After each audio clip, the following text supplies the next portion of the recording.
जगन्नाथ जी गंदे कपड़े क्यों धो रहे हैं और फर्श साफ क्यों कर रहे हैं? भगवान होकर कोई ऐसा क्यों करेगा? वो कौन है जिसके लिए जगन्नाथ जी सेवक बन गए? बहुत समय पहले पुरी के पास एक छोटा सा गांव था। वहां समुद्र की हवा नमकीन थी और शाम को लहरों की आवाज किसी भजन जैसी लगती थी।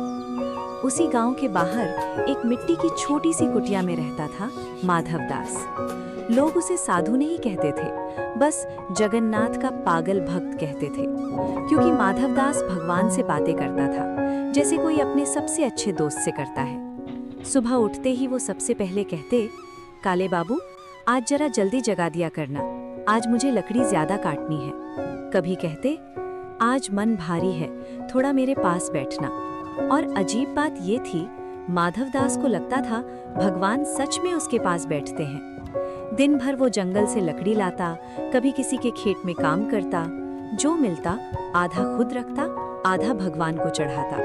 कभी अच्छी खीर होती, कभी बस सूखी रोटी, पर माधव दास हमेशा हंसकर कहता, काले बाबू, खाना जैसा भी हो, अगर साथ में तू है तो दावत है। गांव के लोग उसे देखकर हंसते थे। कोई कहता, पागल है, मूर्ति से बातें करता है।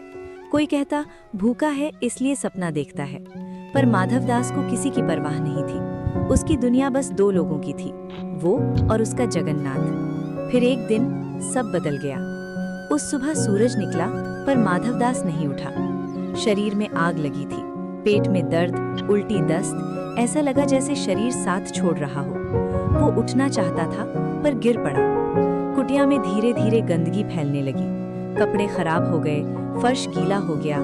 माधव दास की आंखों में आंसू थे, पर शिकायत नहीं थी। बस धीरे से बोला, काले बाबू, लगता है आज मेरी परीक्षा है। दिन बीता, रात आई, भूख लगी पर खाना नहीं बना सका, प्यास लगी पर पानी तक नहीं ला सका। फिर भी उसने किसी को नहीं बुलाया, क्योंकि वो कहता था, जब खुशी में किसी को नहीं बुलाया तो दुख में क्यों बुलाऊं।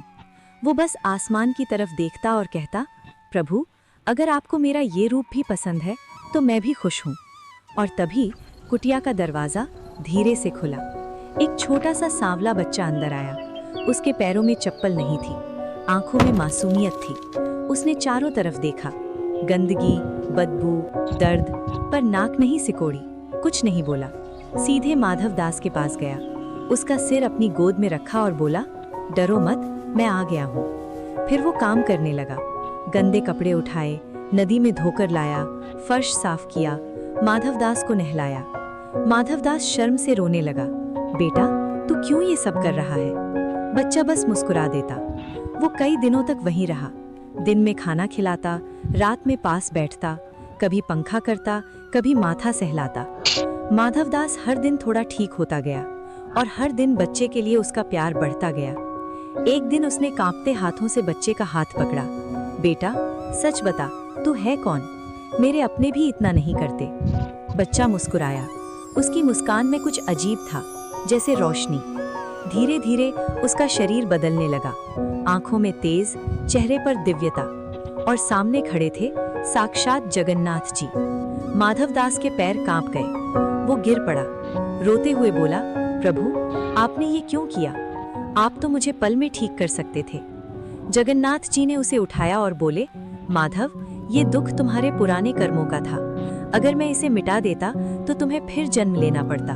मैं नहीं चाहता था कि तुम मुझसे दूर जाओ, इसलिए मैं खुद तुम्हारा सेवक बन गया। माधव दास फूट फूट कर रोया।